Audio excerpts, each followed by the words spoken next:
Conversations. We are glad that you are with us tonight, and we are live and talking this month about different teaching methodologies. So in homeschooling, a lot of parents use different ways to teach their kids, and it doesn't mean it's wrong, it's just different. And so we're trying to introduce you to some of those different methods this month, as maybe a lot of you are exploring, maybe what we started out with didn't work, or we just decided to start homeschooling after Christmas and we have no idea what we're doing. So that's kind of why we're diving into this. And my special guest tonight is Sonya Shafer. Welcome, Sonya, and thank you so much for taking time out of your schedule to join us and talk about the Charlotte Mason method. Thanks so much for inviting me. I'm excited to be with you. Yeah. I think our community will be very, very excited with what you have to share, and just this approach to teaching children. And so as we get started, I just wanted to tell our audience, make sure you share this feed. If you're on Facebook, share it out there. If you're watching on YouTube, email somebody and say, I think maybe you should join, and send them the link so that we can have more participants. But also know that if you're watching live, you can put comments and questions in the feed of either YouTube, Facebook, or even Periscope if you're watching on Twitter, and know that we can respond to those and incorporate them into our conversation this hour, and which is why we do this live.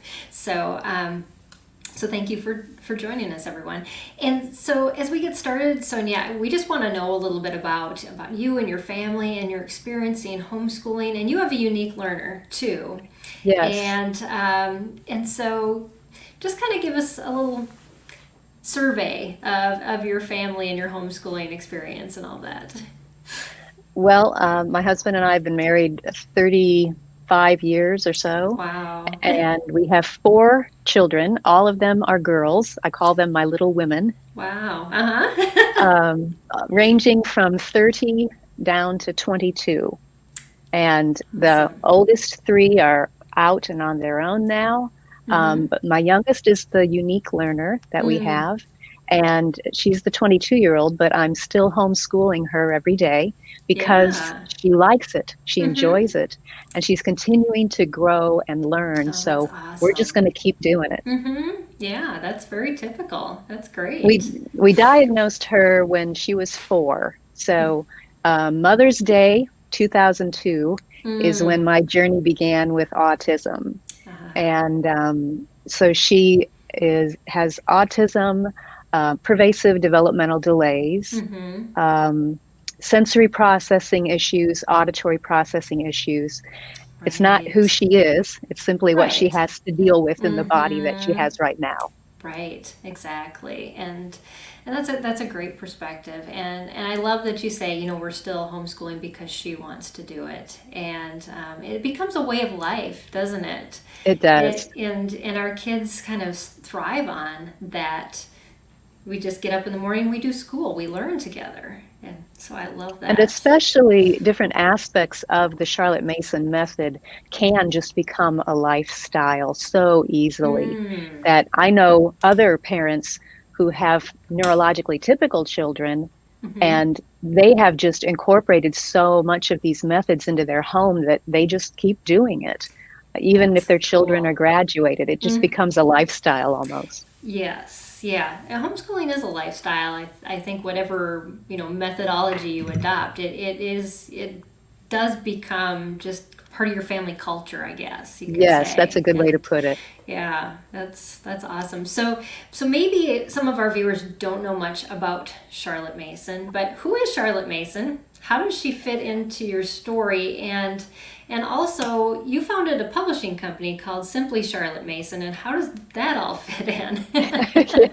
Well, first thing, we need to clarify and make sure everyone knows that I am not Charlotte Mason, right? Because I get asked that sometimes, all right? Charlotte Mason was a British educator who lived in the late 1800s, early 1900s, and her ideas and her methods revolutionized the educational scene in England. Then in about the 1980s, about when I was getting married, her ideas were brought over to the United States. Oh. And so when I started homeschooling my kids a few years later, Right. then those ideas were already starting to spread. And now her methods have become very popular among homeschoolers here in the Yes. States. Yeah, that's awesome. So then how does Simply Charlotte Mason fit into that? Was it just something that grew out of what you did at home? It's basically a hobby that got out of control. It's kind of how it works, isn't it? Yeah, it is. It is. I was using Charlotte's methods with my kids and seeing wonderful results.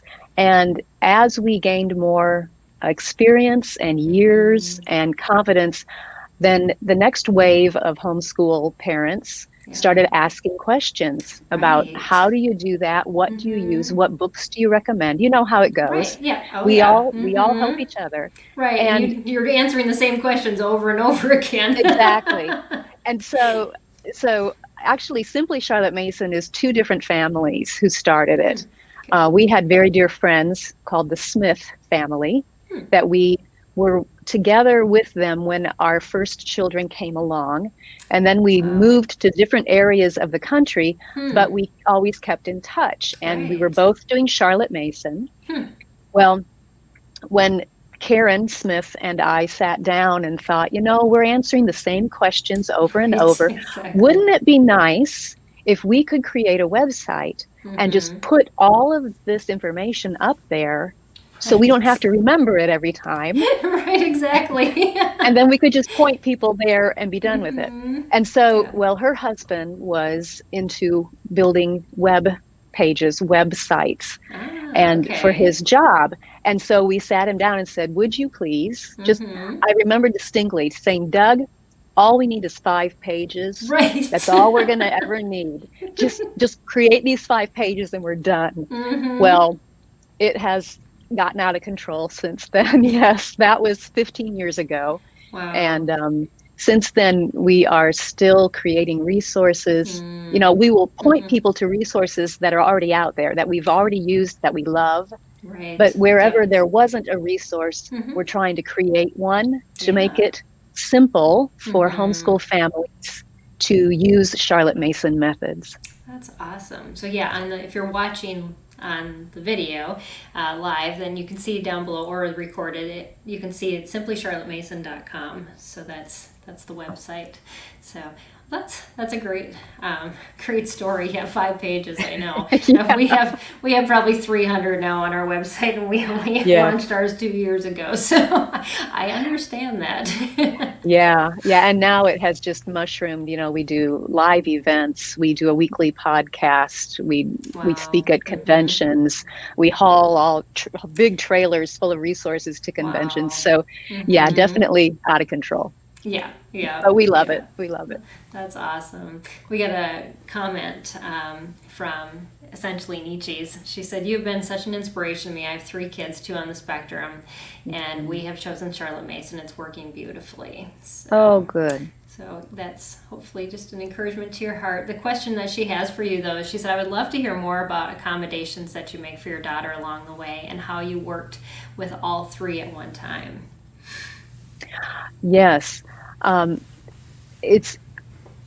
Let me start with how we work with all of them. Yeah. One of the big benefits that I found in homeschooling was that I could teach all my kids together for most subjects.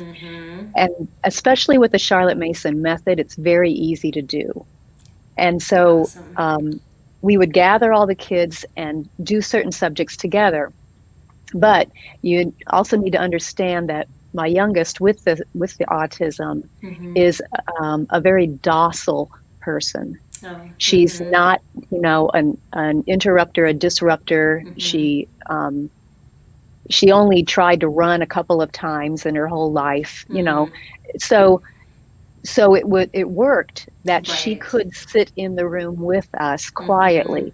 I know that's not always possible. Exactly, yes. But I also had to do some focused time with her one-on-one, where with my other girls, they would do, you always do your math and language arts and your upper level sciences Mm-hmm. one-on-one at different grade levels. Mm-hmm. Those things you don't want to combine your kids for. Right. Mm-hmm. And so when they would do that work, my other three kids were usually at the kitchen table or in the bedroom on their beds doing their work, or they could Mm-hmm. be anywhere in the house.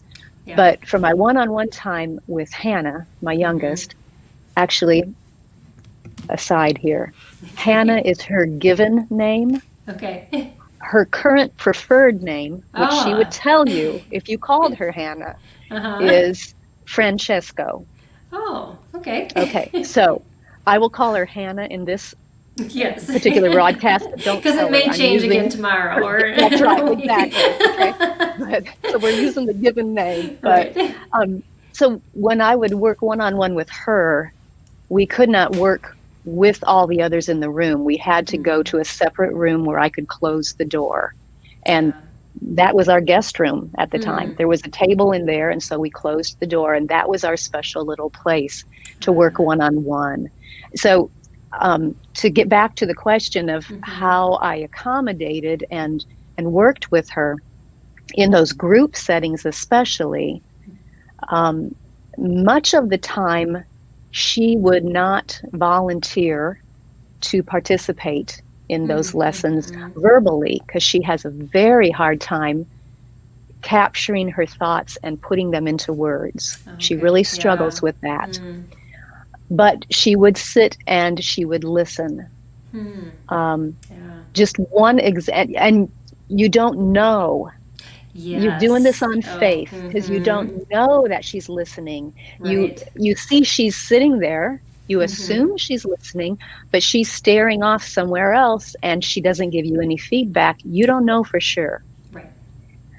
And that can still be the case today when it's just the two of us in our little room together for all of our schooling. Mm-hmm.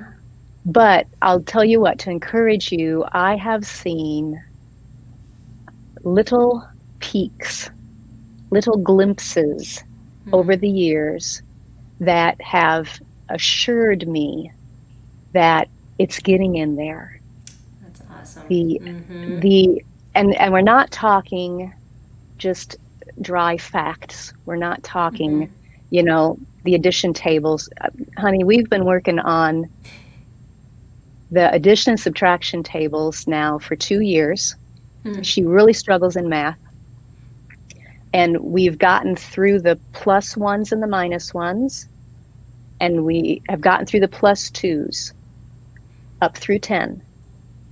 We're working on the minus twos, and we've been working on the same 4 minus 2 equals 2 for several months now.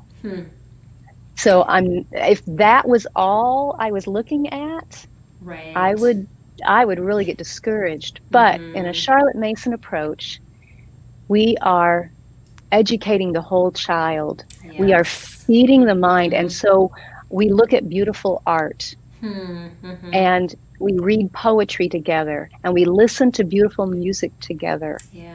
And we take nature walks together and all these things that feed her as a person. Right. I see glimpses of those. For example, it must have been over a year ago now, because it wasn't during COVID. We decided to go to an art exhibit at the local museum here, the High Institute, the High Museum of Art, because they were having a special exhibit that was going to have all the big hitters, Oh, wow. all the big people you would recognize. It's like, yes, we're going to go. And so we went with my oldest daughter and my youngest. And we were going through a room and I was seeing all these wonderful artists that we've looked at their pictures over the years. And I turned a corner and I saw a wall with one single picture on it. That's all. And I had just looked at it to register what it was when my youngest came around that corner behind me. Boom, here she comes. And out of her mouth, unsolicited. So if I could let you really comprehend, Peggy, just how rare it is for this to happen. She turns the corner and she says, "The Blue Dancers" by Edgar Degas. Wow. Ah, I'm like, yeah, yeah, exactly. It's sunk in. It's there. it's not that we Mm, drilled that. It's right. not Yeah. that we, learn who this Mm, artist is. It is that we right. simply once a week will put Mm-hmm. a picture on display, and I might mention what I notice about it, one thing, Mm-hmm. and I will invite her. I will leave the opportunity open for her to comment on it if she wants to, but I'm Mm-hmm. not going to pressure her because you know what happens. Oh, yes. Yeah, You put exactly. pressure on, you ask a Mm-hmm. direct question, boom, they shut down. Exactly. But Mm-hmm. if you can simply introduce these beautiful ideas and Right. get out of the way and let Mm-hmm. her form connections with what she's ready for. Yeah. Yeah. Now you Mm-hmm. get that little glimpse. Guess what she formed a connection with? The Blue Right. Dancers by Exactly. Edgar Degas. She even Mm-hmm. remembered the artist. That blew me Yeah. away. So these Mm-hmm. these small constant touches. Just once a week we'll look at another picture Yeah. and we'll stick with the same artist. That's one of Charlotte Mason's methods. You Mm-hmm. stick with the same artist for about 12 weeks, Wow. about 3 Mm-hmm. months. But all you're doing is once a week, let's look at a different picture by that artist. Hmm. It takes just a couple of minutes, but you're Right. feeding that Mm-hmm. child's mind and heart. Right. Oh, that's beautiful. Yes. I love that. And yeah, you don't know. And it's not so much about what can we test, what can we get out, but what are we putting in? That's why I'm hearing you say feeding and just, not just facts, but feeding that soul. Right. There's a Mm-hmm. difference between feeding the child's mind and heart and exercising the child's mind. Yes.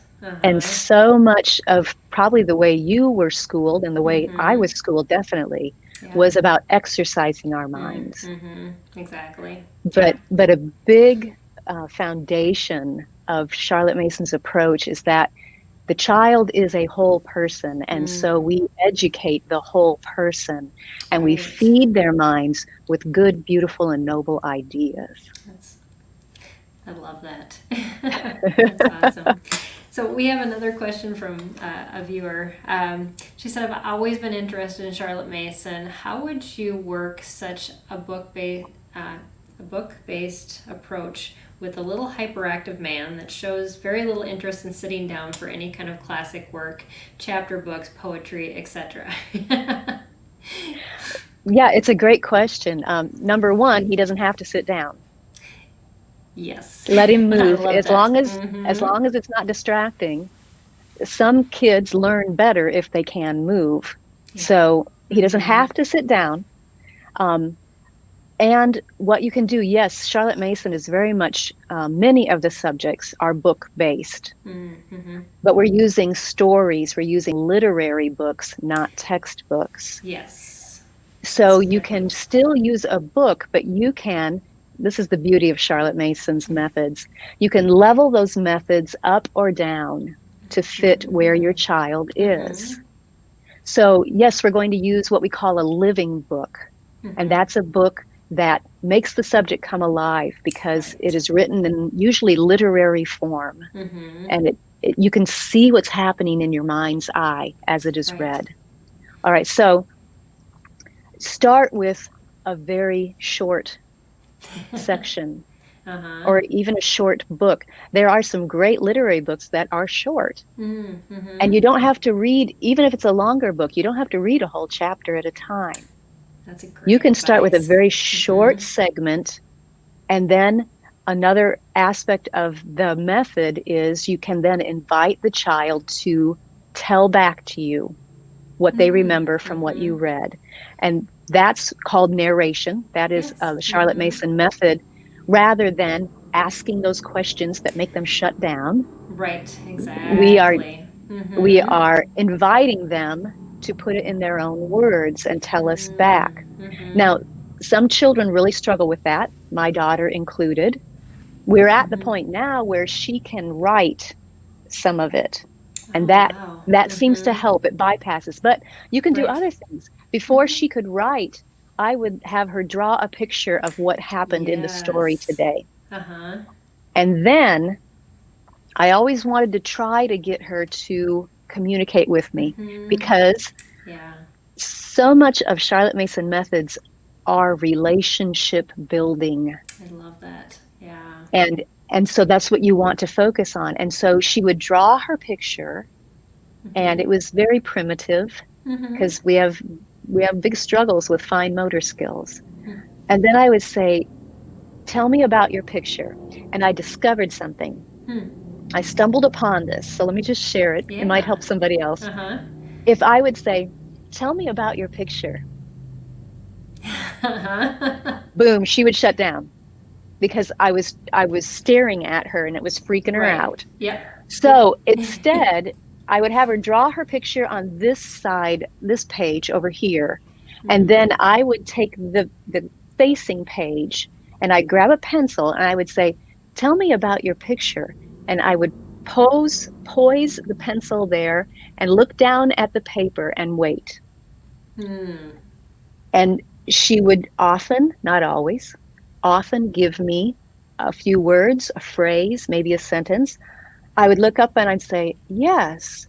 And then I would look down and I would write that sentence and I would take my time with it. Hmm. And then I would look up and say, "Anything else you want to tell me?" And usually, Hmm. in the time it took for me to write that, she had thought of another sentence Right. because I had taken away the direct gaze Right. threat. You just stress. I just kind of shut Exactly. down and Yeah. yeah. But Mm-hmm. we do that with our other kids. That eye contact and the smile and the nod Mm-hmm. is Yeah. considered encouraging and drawing it out, but Right. not with Yeah. our Not autistic children. exactly. Mm-hmm. So that might help some. So you That's can great level advice. up or down Mm-hmm. most, I would say all of Charlotte Mason's methods in the different subjects. And I just finished a whole video series Oh, on our awesome. podcast. Mm-hmm. We did a playlist called How To, and it's Oh. how to teach the different Mm-hmm. subjects. And I walk through what Charlotte Mason method is used and how to level it up or down to fit where your child is. That's So you great. can use Yeah. it Mm-hmm. with any child, and Right. it will work. They're not difficult to do, but they're very effective. That's great. And I think that link, if you're watching on YouTube, that's one of the links you shared with me. So you can find that right down in the feed or the description to find those how to videos. That's great. And Yannick responded to, she said, "I love that." She was the one who asked the question. So we got one more question, if you're okay with that. Um, Absolutely. so Michelle says, "I love that Charlotte Mason allows for children to form their own relationship with art, poetry, music, and living books. What are some of your daughter's favorite books?" Oh, that's a good question. Um, for a long time, she was fascinated with The Wind in the Willows, Ah, good book. and we would read it. We read it together. It took a Mm-hmm. long time because we were taking it in short snippets. Mm-hmm. I shouldn't say snippets. That sounds like we're just going here and there, but Right. But we did yeah, short progression. portions as we Mm-hmm. worked our way through it. She loved Black Beauty. Ah, yes. Now, these are books that are not easy reads, Mm-hmm. and it took a huge step of faith Mm. for me to read those aloud to her. And I had no Right. clue if she was getting any of it. But Mm. then after we read them together, Mm-hmm. we got her the audiobook version Ah. and gave her the printed book as well. Mm-hmm. So she could listen and follow along as much as she Right. wanted to. And both of those, I know those were her favorites Mm. because she spent a lot of time on those, going over and over and over them until she could quote some of the passages by heart. And Wow. then when she got done with that one, she would set it Mm-hmm. aside and we'd go to another one. Currently, well, we just finished reading Heidi. Mm-hmm. Um, she hasn't gone for the audiobook of that one, so I'm not sure. The jury's still out on that. Right. Waiting, Yep. waiting to see. Mm-hmm. Maybe. Um, but she does love the Laura Ingalls Wilder series. Yeah, And those are great. she keeps that as a special thing for her. She has all of the audiobooks Hmm. for that whole series, but she will only listen to those when we are traveling. Oh. She takes them along as a special Mm-hmm. treat. And Ah. so when she's in the hotel room, Mm-hmm. she will have her book with her. Hmm. She'll choose one of the series to bring with her, and she'll tell me which one she's going to take on which trip. And then she has her iPad with the audiobook on it, Mm-hmm. and she'll just fire that up in the Hmm. hotel room, whatever trip we're on. So I can Wow. say those are some of her favorites as well. Mm-hmm. You always know when they go back. I know the Narnia series was played a lot by my oldest. Just constant. Oh, I'll tell you, Peggy, I have an astounding story to tell about the Lion, the Witch, and the Wardrobe. Mm. Um, I was reading it to all of the girls together. So all four of us, we were all piled on the bed. I love that. And I believe Hannah, I want to say she was only 4. It was like right Hmm. after we had diagnosed her. And one of the reasons we checked into it was because we knew that she was developing at a different rate than the others, but Mm-hmm. we're a firm believer in, you know, let the child be an individual. Right. Yeah. And but when she started to regress and lose Mm. her language, that's when we knew something was up. Right. And so it was during that time period. Mm-hmm. So I'm reading The Lion, the Witch, and the Wardrobe aloud to all the girls, and Hannah's the tag along sitting there. Uh-huh. Um, and I had just read the portion where Lucy wakes up in the middle of the night and thinks she sees Aslan and Mm. goes out to try and meet him and talk with him. Mm-hmm. And I paused to turn a page, and out of nowhere, this little tiny voice pipes up and says, "Oh, now let me just insert Hannah often will talk in questions." Mm. That's how she Mm-hmm. states things. She said, "Oh, did the girl go look for the lion?" Hmm. 4 years old, she was She was grasping that story. right. And Hmm. that was another little treasured peek Mm-hmm. into Yes. glimpse into it's in there. It's getting in Right. there, even though you Mm-hmm. can't see it. Right. Oh, that's wonderful. Yeah, it, I'm so thankful that, God does give us those little peaks Oh because sometimes yeah. it's the encouragement we need to keep going. And so, On those days when it is 3 steps forward, 4 steps back, you know right. what I'm talking Yeah. about. Oh, And we have yeah. plenty of those. Um, Mm-hmm. when you can hang on to those little glimpses, Yeah. Yes. it keeps you going. Mm-hmm. So true. So much it does. Yannick had another question for you. She was the one who asked about the the one on just how to accommodate. But she said, is it too late to start if we've been homeschooling in other ways? And then the second part of that question is, and if I would start, should I go back and start at the beginning? It is not too late to start. One of the beauties of Charlotte Mason is that it's not a set curriculum. Hmm. It is a collection of methods. Now, Simply Charlotte Mason has built a curriculum around those methods in case Mm-hmm. you want that guidance. But if you just know the methods, you can Right. decide how much to bring in to Hmm. start making the transition.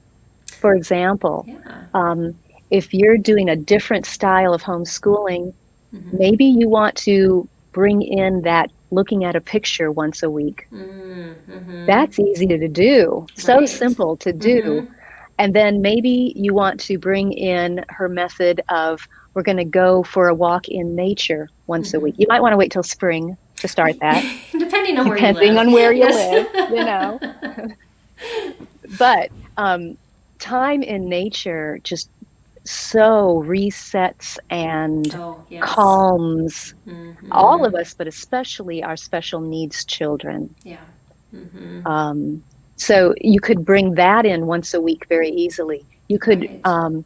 another method is to listen to good music, classical music.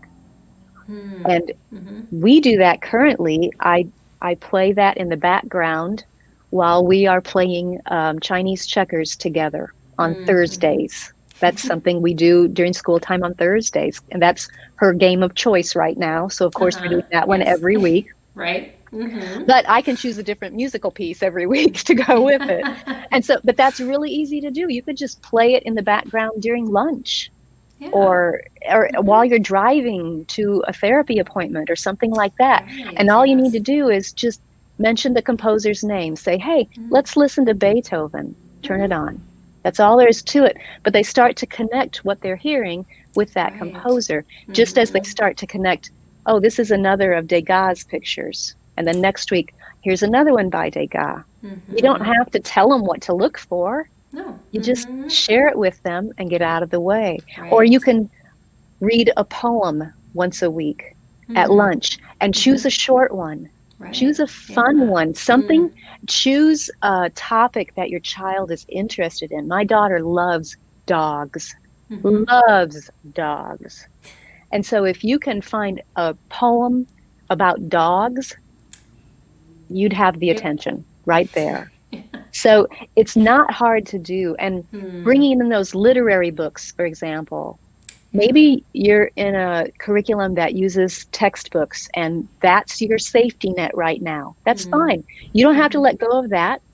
You could Right. just, okay, what time period are we studying in Mm-hmm. history in that textbook?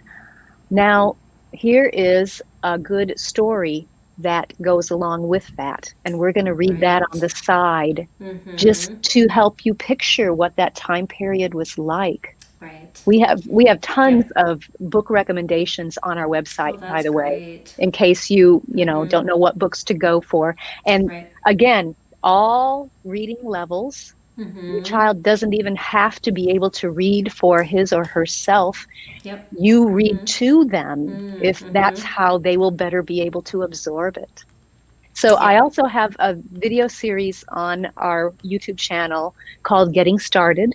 Oh, And awesome. it talks about you can go through a simple 5-step process just to, if you already have something in place, how can we make the transition gradually? Or Mm-hmm. just bring in a few methods here and there to supplement and enrich what you're doing already. That's Yeah. another great way. Any Mm-hmm. of these things you can do to enrich your child's life is going to Yep. be a huge benefit. Definitely. Yeah, she said that they're pretty much unschooling project based. So that's really not a far stretch, just No, to add not in at some of all. that more culturally rich Yeah, things all you're into bringing the in is atmosphere. a Mm-hmm. few teacher directed Mm-hmm. activities Right. instead of the project and student directed, student led activities. Mm-hmm. You'll just bring in a few of those and even once a day do Mm-hmm. something or get your literature book, like the Black Beauty or the Heidi and Mm-hmm. read a chapter at snack time. Right. Now, Yep. if you were truly a Charlotte Mason family, you'd do it at tea time, but confession, I don't like tea. Oh no. So we always had snack time, and I would just Okay. read aloud during snack time. I know other families who will do it at bedtime, and they'll Yeah. they'll Uh-huh. get all the Yeah. kids in their beds, and then they'll open up the doors to the hallway, and Dad will sit in the middle of the hallway and read the book aloud for Mm. everybody. So Mm-hmm. you can do it however it fits your family, and Yeah, and exactly. whatever methods you want to add in. Mm-hmm. Yeah, we always did read out louds during lunch, and then I ate Uh, later because oh, they were a captive audience. At no, one that's point, right. yeah, at one point I was homeschooling my 3 kids and 3 foster children. So it was Wow. mass chaos, all preschoolers. So it was like this is the only Wow. time we're all going to sit. So um, Yeah. it works though. Yeah. Yeah, food works Mm-hmm. wonders to get them Yes. to stay in the same place and keep their Exactly. mouths shut for a Uh while, huh. Yeah. So true.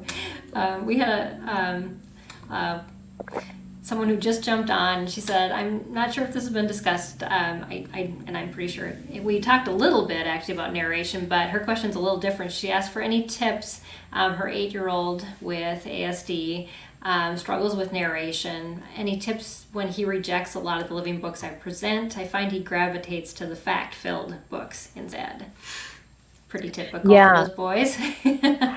absolutely. And um, especially if it's difficult for that child to picture what's going on in the mind's eye as you're reading. Yes. Um, Uh-huh. it is a stretch. Narration is not an easy thing to do. Now, it's Mm-hmm. a natural thing. All of our kids will narrate if they're excited about something. They'll come talk your Yes. ear off about Mm-hmm. something that interests them. Yep. So, what we're doing is asking them to use that natural ability Mm-hmm. on purpose to learn something, even if they're Yeah. not as excited about it. And Mm-hmm. that's not easy to do. So Right. we're going to give a lot of grace, and Mm-hmm. you're going to start very, very small. You might start with an Aesop's fable, Oh because yeah. that's a whole Mm-hmm. story in just one short paragraph. And Exactly. and what Mm-hmm. has helped my daughter too is if I show her a picture of Yes. that fable first, so she can see Mm-hmm. what the different characters are and see a picture of what I'm going to describe in words now. That Right. helps immensely. Mm-hmm. If the child can read, then you can also try giving them one or two key words ahead of time and say, now Hmm. listen for these especially. Right. And then when you tell me what happened, try to use these words as you tell me Mm-hmm. what happened. Oh Um, yeah. those are all ways that we can scaffold Right. and Mm-hmm. support and help them as they are finding their feet. But I want to Mm-hmm. encourage you.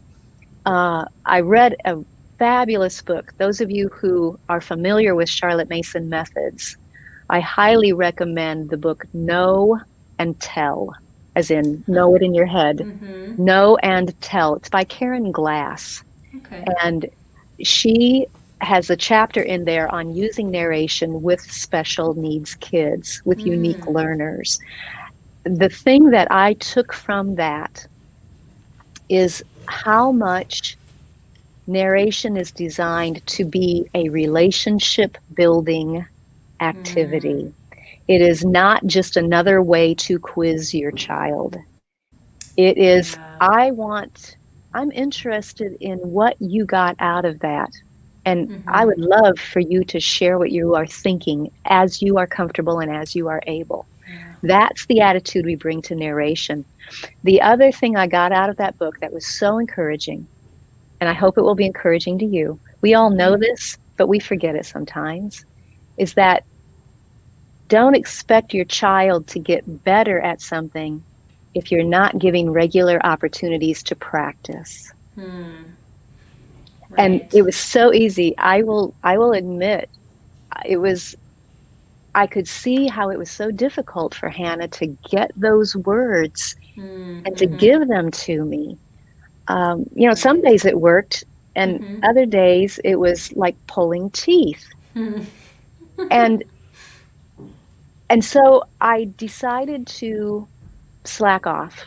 It was Mm-hmm. like, I don't want to work her too hard. I don't want to push too hard. And there's a Right. place for that Yeah. too. Mm-hmm. But then every once in a while, I would go back and give her a chance. And it was like I was expecting her to suddenly become fluent at it Right. as she got older. But I Hmm. was not giving her regular practice in it. Just Right. like playing a piano or kicking a Mm-hmm. soccer ball, Yeah. you're not going to improve in that skill if you Mm-hmm. don't get a chance for regular practice. Yep. Lots of encouragement and grace along the way. Mm-hmm. And, Yeah. we all start, oh, this is a piano. What do you know? Pound on the thing. Exactly. And that stage might last a long time in Mm-hmm. narration, too. You might get, well, here's what I'm getting. I was up to the point where she was giving me a couple of sentences. Hmm. And for some reason, I slacked off at that point. Hmm. I didn't want to overdo it. And so I slacked off. Hmm. And I just now started it back up a few weeks ago, a few months ago. Mm-hmm. And currently, what I'm getting is she will listen for the very last phrase that I read, and that's what she will write down. Oh. Mm-hmm. That's not where we want to end up. Right. But Mm-hmm. that's where we are right now, and Mm-hmm. that's okay. Yep. She is communicating She's with me. feeding it back. Yep. She Uh-huh. is Mm-hmm. trying, Mm-hmm. and we may be in the pounding on the keys stage, Right. but we're going to keep practicing, Yeah. Yeah. and it will That's move forward in teeny tiny incremental steps, and we're going to slide backwards, 3 steps back, right. but it will move forward if we keep being faithful. It's Yeah. those small constant touches add Yeah. up to something great. Do. Thank you for that encouragement. I know parents need to hear that because we do feel like we've, especially when we slack off, just Yeah. life happens and things get crazy and or they don't make our checklist and then we're like, oh, we haven't done that for a while, and Yeah. it's just life, and yeah, there is a way back, and sometimes Yes.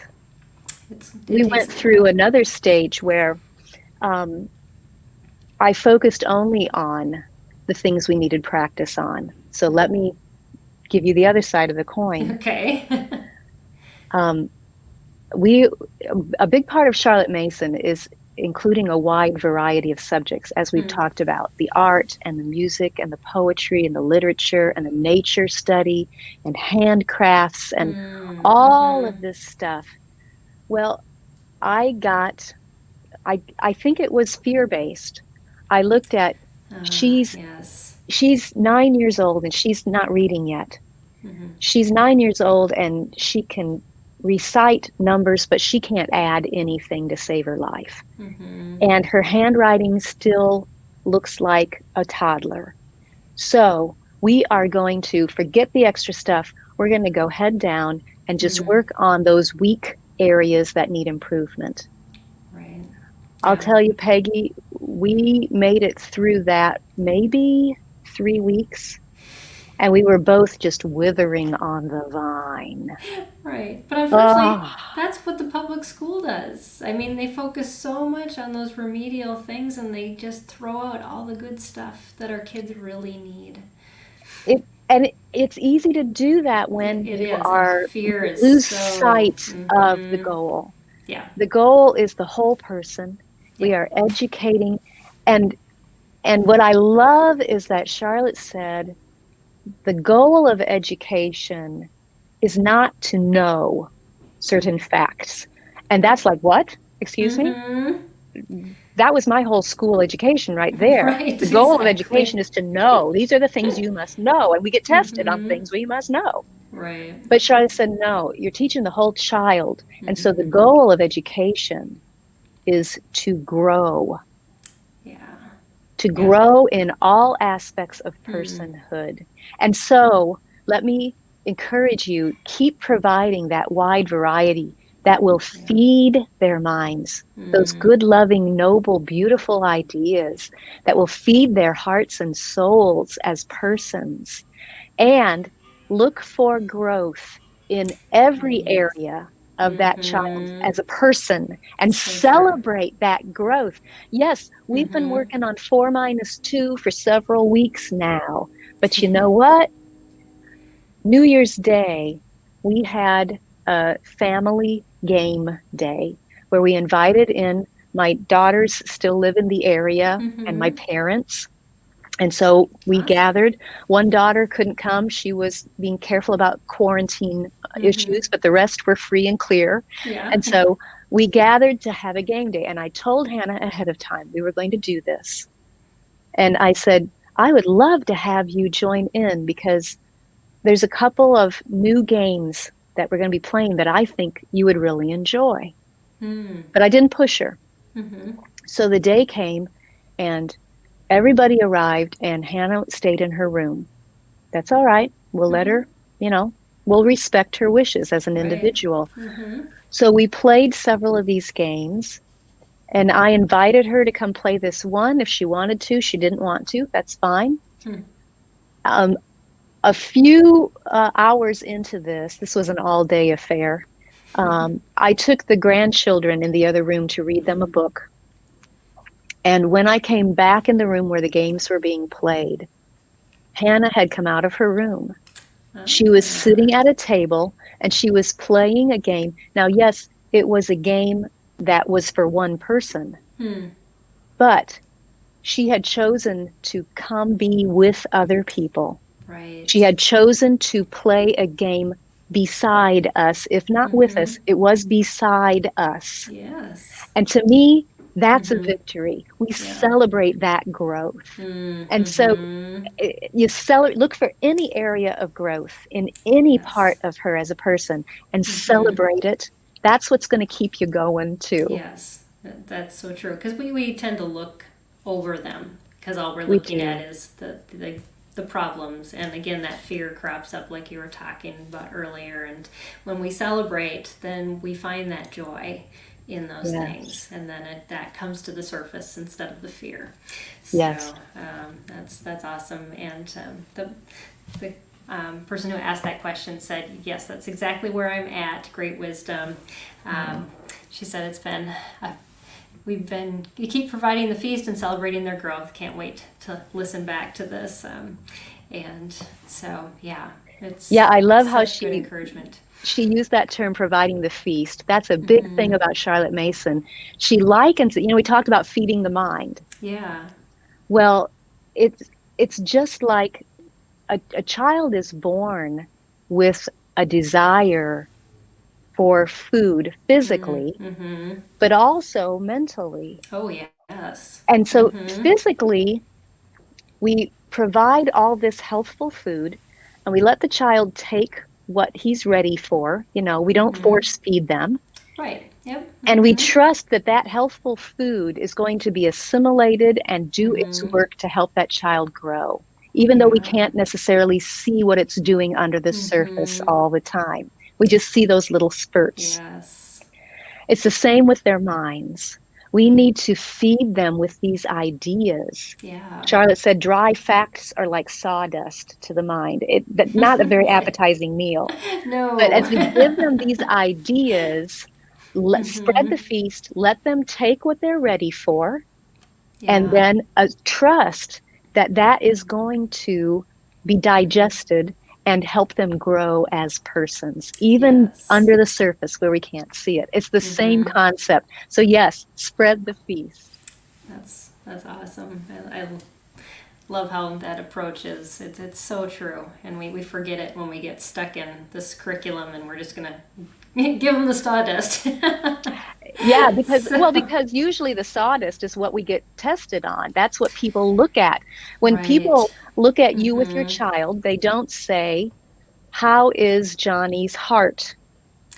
They Exactly. say, "Does Johnny know his multiplication tables yet?" Yes. Exactly. So it's Mm-hmm. easy to get your focus It's so yep. on other areas Yep. instead of the whole person. That's Mm-hmm. the goal, growth as a person. Yeah, one of the things I wrote on years ago on we have little dailies on our Instagram and whatever, and I wrote, if your eyes are too much on your curriculum, take a step back and focus on your child. And Yes, that yes, gets yes, tons yes, of likes because yes, that's exactly what we do. We get so hyper focused on what we're trying to teach, but we we forget do. that child in front of us. And We it's do. so And that's important. my take on that. And this is what I've told people to put on my tombstone is teach the child, not the curriculum. Mm-hmm.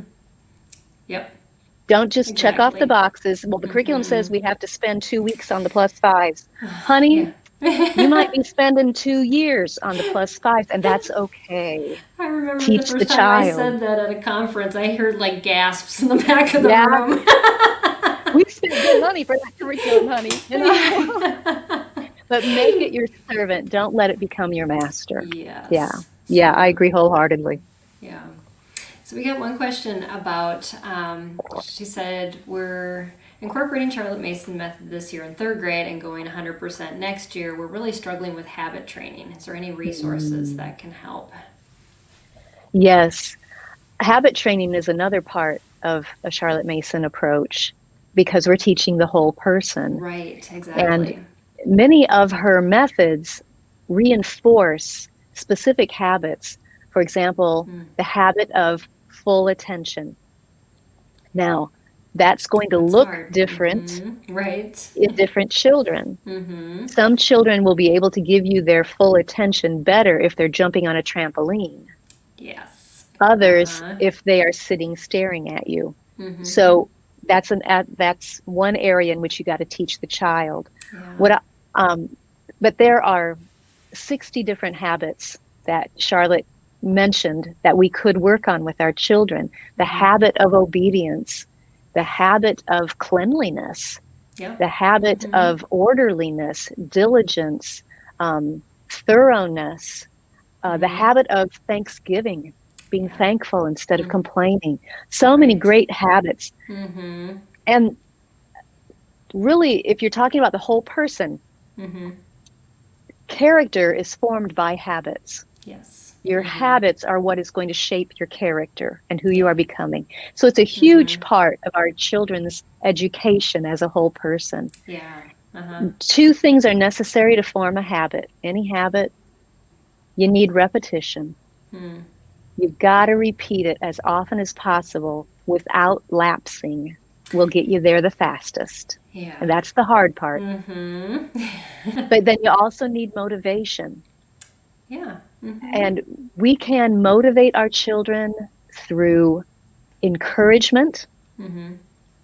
We can motivate them through examples, whether those are real people examples Mm-hmm. or the people we read about in the stories that we're Yes. giving them. Mm-hmm. And we can motivate them with consequences, both good and bad. Mm-hmm. Both of them are powerful motivators. Right. Um, so the same principles are going to hold true. At least I have found that they hold true with my neurologically typical children as well as with my autistic child.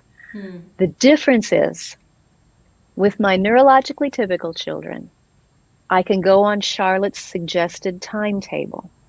She Yes. suggested you choose one habit, and Mm-hmm. that's going to be the one that you focus on, which is the same across the board. Mm-hmm. But she suggested a timetable of 6 to 8 weeks Hmm. for your regular children to get that habit up and running, get that plate spinning, Right. till it can go Mm-hmm. on its own.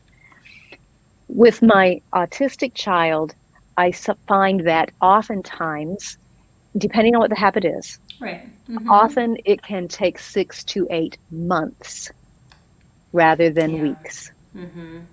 So if you go into it knowing that it's going to be a longer game, Exactly. Uh-huh. then you won't get as discouraged, hopefully. Mm-hmm. And if you go into it focusing on one habit, and I know Yeah. that's hard because all of us have all this Yes. list. Well, I need to work on this and that and this and that. Uh-huh. Yeah. Well, I'll tell you what I'm doing right now with Hannah, and it's totally different because she's 22, Mm-hmm. but I have made a whole list of skills that I want her to learn so she will be better able to do self-care. Yeah. Uh-huh. Um, and so we introduced several months ago. Well, I won't mention what they are right now, but Mm-hmm. let's just say that out of this whole list, I had to choose one to start with. Mm-hmm. And if you're trying to figure out what habit to start with your child, I would say either attention or obedience, Mm-hmm. because attention is probably foundational. If they don't know how to pay attention, they're not going to hear what you're telling them to do, and so it's going to be harder to Exactly. obey. Uh-huh. Uh, and let me just throw in, I'm going to get back to my list with Hannah in just a second, but I'm going Mm-hmm. to chase a rabbit for a minute. I just started reading a book that's been really eye-opening. Hmm. It's called The Reason I Jump. Have you read that one yet, I Peggy? have not. No. Fascinating. It is written by Hmm. a 13-year-old autistic boy who does not have speech.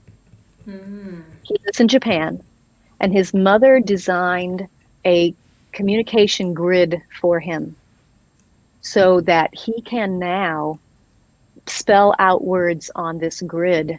Hmm. And when he learned how to use that grid, it's like boom, all of this Wow. came out of him. And Hmm. they could ask him questions as in, why do you jump? Right. And he could explain what he's thinking and feeling inside. Hmm. Now, we don't want to, of course, project his personal Right. thoughts and feelings on all autistic children. That is not Right. the case. Mm-hmm. But I am gaining some insights into what's going on in the heads. Right. And one thing that this boy mentioned that just might be a little help with this whole idea of the habit of attention Mm-hmm. or obedience is that he can be so tuned in to something, or what we would say tuned out, Mm-hmm. that an adult can be standing right here next to him and say something to him, and he has no clue that Yep. person has said anything at all, Mm-hmm. just because his brain has not processed it. Yep. But he said, if that person will say my name first, Hmm. that helps me shift and tune in to Wow, what he's that's really saying. perceptive of him to know that. Yeah. Yeah. So Mm-hmm. you might try it, see. I Mm-hmm. don't know, but Yeah. it's just an Okay. idea. Okay, back Yeah. to Hannah's thing. We're looking at over this past year. I went back and looked at where I just put a little start date on each of those tasks, each of those Oh, habits that's a I'm great trying idea. to Mm-hmm. teach her. And we just go until it is running on its own and she's comfortable with it. Mm-hmm. And I don't see regression. I see it's going fine. Then Mm-hmm. I will choose another one. And this past year, I was able to get through two and a half, Hmm. which That's good. I thought was phenomenal. I was Yeah. so excited. We got through two and a half of those this past year. So um, just be encouraged. And I would especially, it may not look like habit training Mm-hmm. time wise with other children, Right. but it can still work. Just be in it for the long haul and don't give up. Your child is worth Yeah. your efforts, your Mm-hmm. perseverance. I love the verse in Romans that God is the God who gives perseverance and Mm. encouragement. Yeah. And that's what we all need. So true. Yes. Our kids too. You just, to Yes. go the long run with them. Yes. And And it's not easy for mm-hmm. them. We have to Yeah. remember how much they're Mm-hmm. trying. Yes, If we had to deal exactly. with this, that's another part of this book I was just reading. The reason I jump Hmm. is like if our worlds were like theirs, we would be in a padded cell right now. Mm-hmm. And they show a lot of courage to keep Right. going day Mm. after day. Mm-hmm. Yeah, that's so So true. yeah, for both of us, you're right, Peggy. It's for Mm-hmm. both of us. Yeah. Yeah. Fortunately, we can't get to all these questions. I know there was one about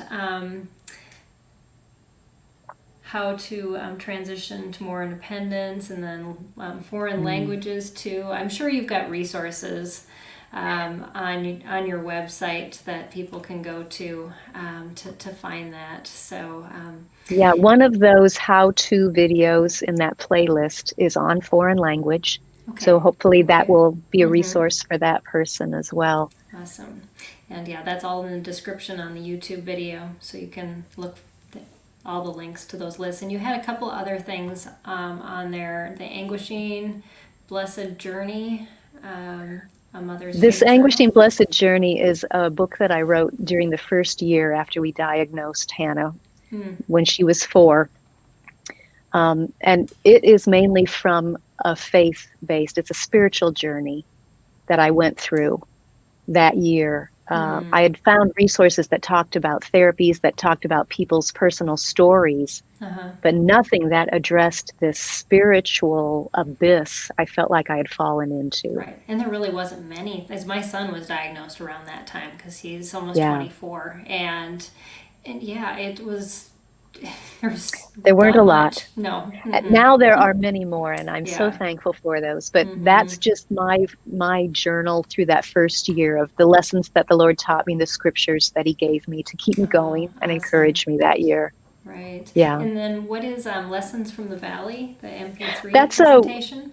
That's a workshop that I give at Okay. different conventions, and we recorded it during one convention many years ago. Hmm. And that's just up for free on our website. You can do a Awesome. free download of the MP3 if that would Hmm. be encouraging to you. Good. And then you have a lot of blogs and resources on your website too. So, Yes, yeah. So if yes. you're listening, it's again simply charlottemason.com.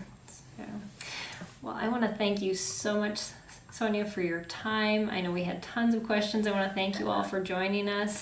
This has just been wonderful. We didn't even get to the questions we had prearranged, but I think we kind of covered all the subjects anyways, just in probably a much better way because we were answering specific questions that people Yes, had, which is yes. important. So I just want to thank you for taking time again from your schedule and sharing from your wisdom. It's been a blessing to just listen to you, Thank you. because your heart for your daughter and for continuing her education and then just encouraging others from the journey that you've had is inspiring. So thank you so much. Thank you, Peggy. It's been a pleasure. Yeah, yeah, and all of you just know that we do this every Tuesday night. I'm here with a different guest, and next week we're going to talk about eclectic homeschooling.